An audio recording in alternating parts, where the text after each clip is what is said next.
Well, how about that? Hey. See what you started? No.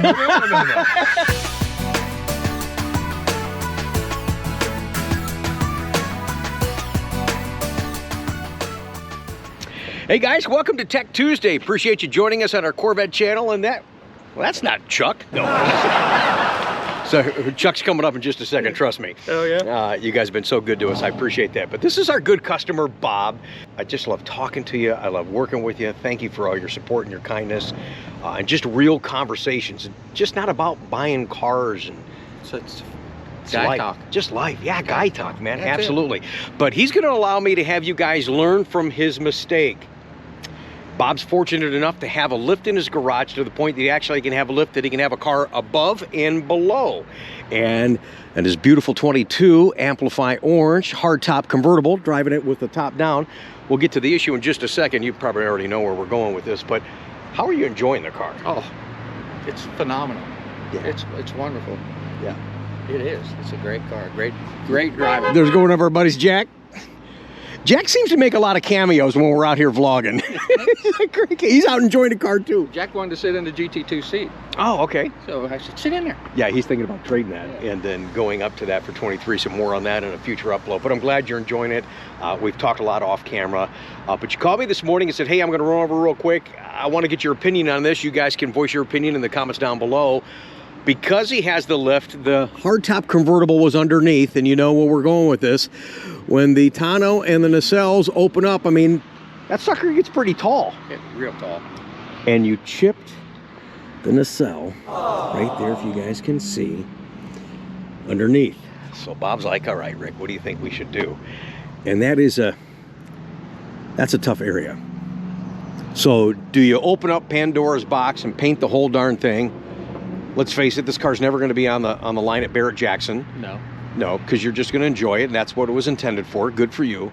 I would actually try to get some guy to put a filler in there, sand it, and then try to brush touch it. That's personally what I would do. And what's great is it's not a metallic, it's not a red mist, and it's on an area right here that it'll really be hidden. It's not like it's right here in the middle where it would show. Then you would have to, you'd have to paint it. I think you can get away with a filler, a sand. Actually, you got it over here too. I don't know if you noticed that. You got a little rub right there. So that's kind of what I would do. So for whatever. What do you guys think? You guys agree with that? When I give you, and I told Bob I would, and I told him when I appreciate him allowing us to share this on the vlog, but I said, I'm going to give you my real assessment if it was my car type of thing, what I would do. That's what I wanted. And personally, that's what I would do. I mean, it's fortunate it happened where it happened. You can hide it there, okay? I've been crying already. Well, that part I get to. All right, we'll be back with our official start of Tech Tuesday in just a moment. Thanks for joining us. Don't stop singing now that the camera's on. Oh, no. Well, yeah, he was just singing a second ago, right? Okay. Apologize a little bit for the controversy and the conversation that is going to continue today from last week's Tech Tuesday. In case you missed it, here's the clear engine cover. That is a huge accessory. I, too, about to drink the Kool-Aid and do that on my hardtop convertible. Rapid Rev. Derek, thank you for sending that to us. I do appreciate that, but I don't think, because of how I use my car, some tracking and some of the heat concerns that Chuck brought up last week, I don't think I'll be putting this on my car. And that really was just the gist of last week. It was an impromptu video, didn't plan it, you were doing it, you go, hey man, it's the first time I put one of these on, I'm a little... see some issues. Little concerned. Yeah. I'm not saying it's a bad product or won't work. Right. I'm just seeing what could possibly be issues. Right. We don't know over time if this is going to warp, is it going to discolor? Somebody did post on Facebook, they go, oh, it's cracking. Well, no, the one that you saw cracking, somebody actually put a screw through here and tightened it down too much and cracked it. So that guy just didn't know what he was doing as far as the install. He probably applied the good and tight, which was too the tight. Good. Oh my God. It is a little too tight. Okay, good and tight, right? Yeah. Okay. Well, here's the concern too. So right here is the area when your tonneau cover is up for the hardtop convertible. When you go to shows, and a lot of people did make comments last week, and I think that was a great idea, and I agree with most of the audience. If you're going to use this, use it for car shows. Sure. It's a great way to show off the engine for the hardtop convertible. But if you remember, when the coupe came out, and you talked about this last week too, the coupe had the vents on each side and then the cantilevered little open on the window in the back. when the convertible came out, people said, well, wait a minute, all that heat's coming out of the coupe. Where's all the heat going? On the hardtop convertible, it's only got one vent. Correct. And that's why you had that big, thick padding that was on Darren's car that was a heat block and an insulator. And that's what they were... And a reflector. That's what they were doing to help compensate the heat. So that was our concern, because when this all does its thing, this piece right here, the underside of your roof is what's laying against the engine. I worry about not necessarily so much the cover, but the roof liner, delamination, warping, that kind of stuff, and just the excessive heat. And that's why I said in the last video, only time will tell. Right. Over time, you will find out whether this will work great or not, or not work great or not. We are shocked and we're touched at the great response and all the people that watch the video, and a lot of you, hey, congratulations, they're loving it. We said, you do you. If this works for you, that's fine. But a lot of people say, hey man, I've had mine on for several months and I love it, it looks great. It does. It's a great way to show off the car. Absolutely. We're going to talk to Corey at Paragon Performance here in just a second and get a little bit more intake from him as far as what this material is, and really has it been heat tested. I mean, he sells the product, he's going to know more about it. We were just talking from your impromptu concern, hey man, what about the heat in this thing? You know, there was no seal on it, there was no padding. So we'll talk to Corey here in a second, and we do have, even though we've had an extended conversation on this and just having some fun with you guys as we always do on Tech Tuesday, we got a couple, not as many, but we have a couple of your Q&As through the email and text coming up as well. And then we'll finish up with your beautiful rides. Nate, you wouldn't have believed it if you didn't see it yourself, correct? You guys think Chuck is so smart. We're trying... No, okay? What? We're trying to take the picture for today's thumbnail. So he's holding up the clear engine cover that is going to be the gist of the conversation, and he goes, well, no, you got to put it over this way, put your hole so you can see. I go, you don't need the hole to see, it's a clear cover, you can see it wherever you're at.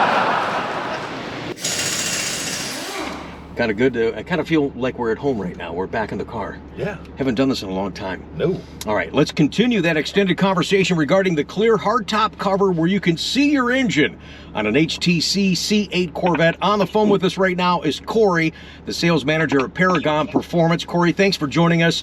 And I'm sorry for a little bit of the grief that we've given you this past week, but let's dive into this and let's talk a little bit more technical about the product that people are concerned about. How you doing, man? I'm doing great. I appreciate the opportunity, and no personal offense taken by the grief. It just keeps my phone call ringing and my emails full, to say the least. I bet. When I saw that video came out and I saw the title of it, I just looked at my wife and I'm like, it's going to be a long day tomorrow. I'm sorry, dude. Well, as we said in the opening of today's show, we do like to keep it real, talk about concerns. This is a new product. It's a real popular product. And absolutely, I too was considering putting it on my car. I don't know if it's going to work for me in my driving style, but you've got some technical data for us that I think we all need in regarding to what the product is actually made out of, and as far as the temperature testing and stuff like that. So please share that. Absolutely. So I did personally, prior to this, talk to Derek, who's the owner of Rapid Rev. These covers are manufactured and sold by Rapid Rev. We are just a reseller of that product. Okay. So I did want to touch some hands with him. He's a great customer, client of ours and everything. We're going to start working on a lot of projects together moving forward. So to verify some stuff with him, the product itself, the clear cover, is a thermal plastic. Okay. That has a melting temperature of 550 degrees Fahrenheit, and the heat deflection itself is 285 degrees Fahrenheit. So I know a lot of people's concern is this going to melt over time? Is it going to bubble? Is it going to get down into my engine compartment? All this, that, and the other. Based on the actual science of this product, of the thermoplastic, to my personal opinion, and Chuck, you can agree or not, I don't see that being a problem. If your engine bays 285 degrees, then I think that's going to be its own problem.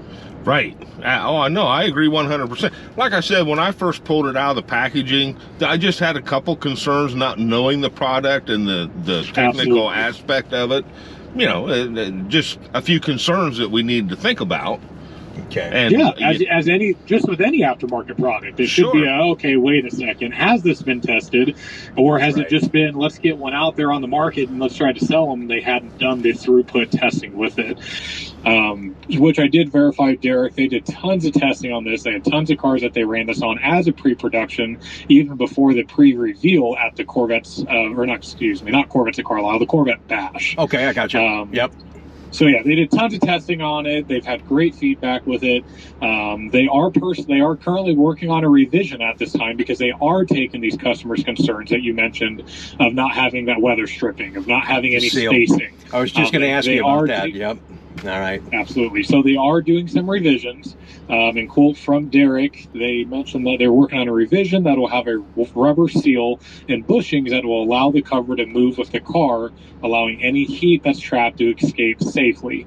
These will be on newer models once they get all the fine details worked out. And then on somebody that would like the rubber seal and bushings, they will be distributed free of charge, no questions asked. Oh, that's awesome. Great follow-up on that, Corey. Thank you so much for that. I do appreciate that very much. And, absolutely. And like I said, we got a lot of good feedback. I too got a ton of emails. And most of the people were saying, you know what? That's a concern, but right now it looks great in my car. It's been performing well. I don't have any issues, so I'm going to roll with it. So we're glad to hear that. So don't let it deter you from getting it on there. And I'm glad that we got to have this conversation to kind of set the record just a little bit more straight for people. Absolutely. And then just from a personal sense, Paragon, we've sold over 150 units and have installed more than I can count.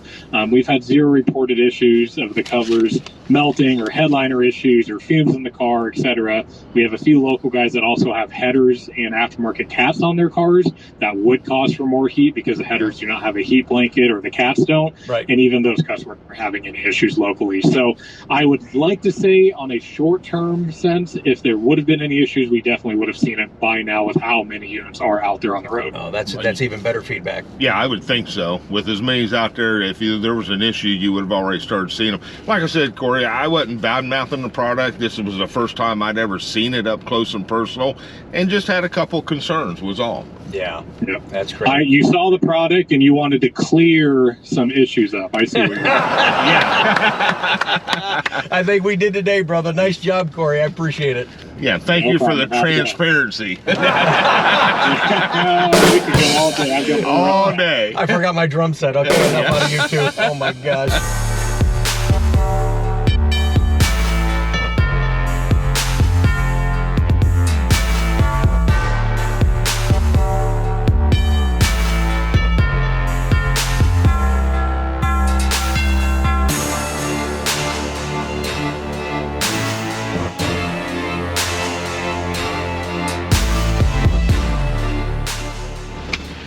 Well, how about that? Hey. See what you started? No. I brought up legitimate concerns. Right, no. That was great feedback. Corey took a lot of time. Thank you, Rapid Rev, for sending that cover. I do appreciate it. Actually, based on hearing that conversation from Corey, I might actually consider putting it on now. Well, yeah. Knowing that there really was a thought process, that it wasn't just a decorative cover. They did some testing. They're going to make a small revision based on our recent video, and it's going to be better for you guys out there putting it on your car. So it should be good. Yeah, it really should be good. Better than we thought initially. Should be, yeah. Yeah. Well, like I said, we weren't downing the product. I just had a few concerns. New discovery. New discovery. First time I'd ever handled one. And I'm actually glad that we started this conversation, and we get to have the extended conversations, and they are very real. Our concerns, your guys' concerns, and just try to keep you on the right path. Absolutely. All right. So do we have time to do a couple? I mean, it's Tech Tip Tuesday. I think we need to do a couple. All right, let's stop talking. All right, so a couple emails with you guys. We'll finish up with your beautiful rides. Thanks for joining us today. Oh, wow, what a conversation. Hope everybody had a great Labor Day weekend. We are off and running September. Here we go. What you got, brother? All right, this one comes from Jason. Says, Rick, can you shed any light on why they can build new cars normally but can't repair broken ones, warranty ones? I just had a fuel injector to become available so my dealer can fix my 2023 C8 Z51 3LT with only 54 miles on it. I mean, we're back to the supply chain issue. Right. I mean, GM's having a hard enough time getting parts to build the cars, right, let alone parts to repair them.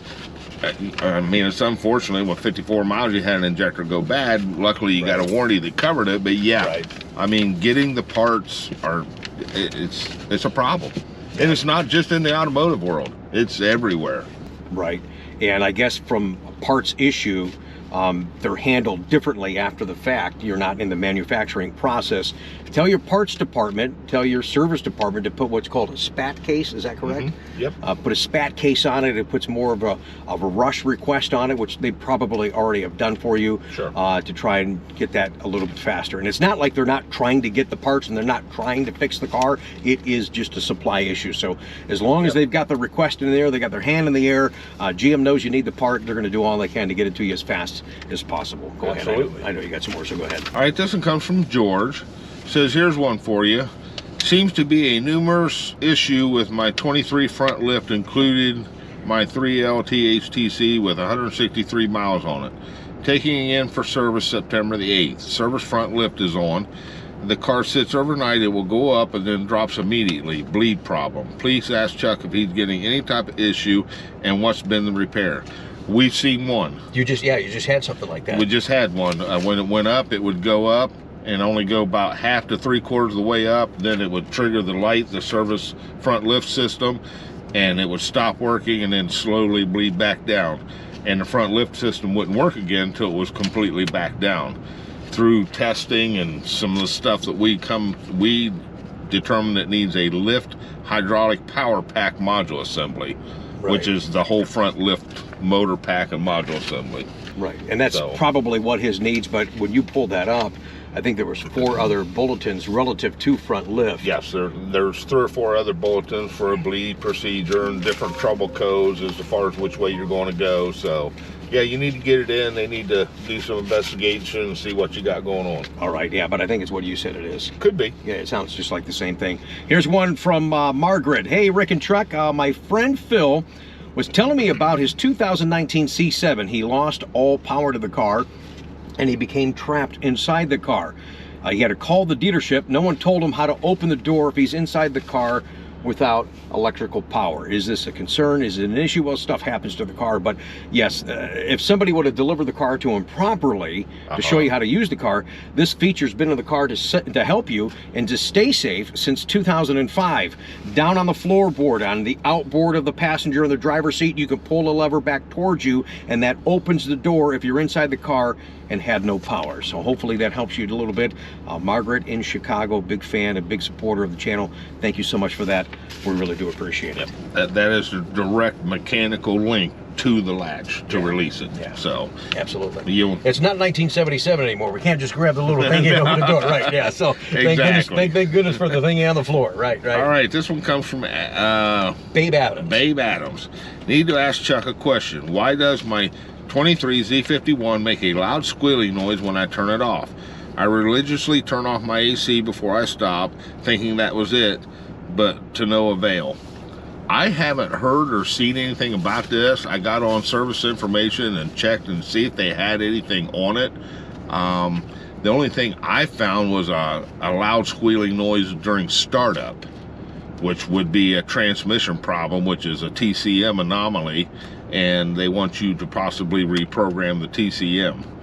But yeah, as far as when you shut it off, I've never encountered one, and GM obviously don't have anything on it, so I really don't. I mean, unless it's a belt squeal possibly, or I don't know. So you probably should take it in and at least have a check for codes. Yeah, possibly. Absolutely. Need to be taken in and see what they find out on it. All right, fantastic. And we'll wrap this up and then we'll get to showing off some beautiful rides here in a second. This comes from our customer, Mark in Texas. First, he actually said thanks for one of our Tech Tuesdays. You see, we do talk more than just about C8, where he had the transmission shutter in his C7 and he thought it was something to do with the wheels, and it wasn't. By watching our video, he had the fluid replaced and the car's running great. But now he says, here, Rick and Chuck, I've got a question on my C7 Grand Sport. The battery died in the car and I was about to leave for Cars and Coffee in the morning. I had to jump start the car, but now I've got a check engine light on. What do you suggest that I do? Well, I mean, we've talked about them from C6, C5, C8, all of them. They're computers on wheels. Yeah. And when the battery goes dead and you have to jump start it, it usually sets all kind of trouble codes in it. Right. You know, the fact that the battery went dead set a tremendous amount of codes in it for loss of communication, low voltage. Yep. So, I mean, other than getting the battery replaced or having a good battery or finding out what caused it to go dead, Right. once you get that taken care of, you need to have the codes checked and probably cleared. Right, yeah, clear the codes. The other thing people got to do too, especially in convertibles, when you have a dead battery, and that's re-index the windows after a power loss in your car. Well, Talk about that for a second. You have to with any of them, even Right. not the hard tops, or they won't go all Yeah, the way they up. won't go. You'll have that little gap. Yeah, That's exactly after right. you replace the battery, you have to get in and start the vehicle up and roll the window all the way up and hold up on the switch and count to... About 10. I say 10 Yeah. seconds, Yeah, and you're good. 10 seconds. Probably not that long, but 10 seconds, and, that way you know you're the good. way you know if it took or not is when you release the button. If you hit down and it expresses down, you know the window's learned. Or you open your door and it drops down a little bit in Correct. index, and you Correct. close it and it goes back up. Correct. Then you know it's sealing again. Correct. Yeah, so more things, yeah. Yep. Computer on wheels, baby. Computer on wheels. Yeah, all right. A fun, informative Tech Tuesday, I think. Great conversations. I love doing the hands-on stuff. Just, showing you guys stuff, but having conversations again. Thank you, Corey, for taking the time out of your day to help us and help the audience. And it really was a help. I learned a lot today from hearing that. I really did. Me as well. Don't be afraid of them. Yeah, absolutely. So let's rock and roll. So Darren, if you're watching, Leave it on. Yeah, he was going to change his out. No, you're good. And everybody else, leave it on, roll with it, have fun and enjoy it, and show off your car. That's what we're going to do right now. Before we go, we're going to show off more of your cars. These are your beautiful rides. Thanks for watching today. Make sure you subscribe to the channel. You thumbs up this video. Go ahead, as you always do. We're ready. Make those comments down below. See you next week.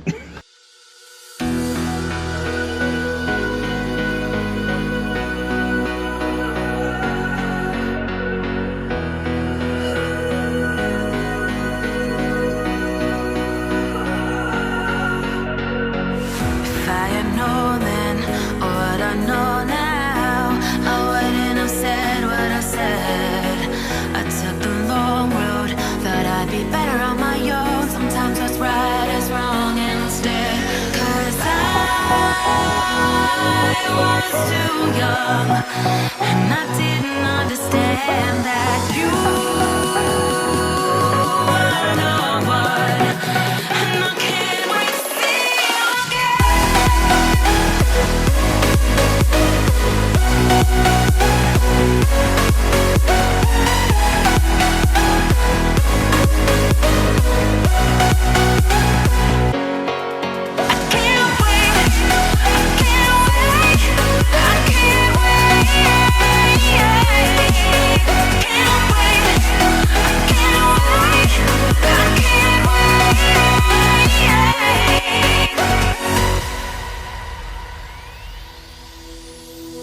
Hindsight is fleeting, when your heart's bleeding, and all you can see is red, and all you can see is red, and all you can see is red, till you discover it is within each other to forgive and make amends. If I had known then, or what I know now, I wouldn't have said what I said. I took the long road, thought I'd be better on my own. Sometimes what's right is wrong instead, 'cause I was too young, and I didn't understand that you were the one, and I can't wait to see you again. Oh, I can't wait, I can't wait, I can't wait, 'cause I was too young, and I didn't understand that you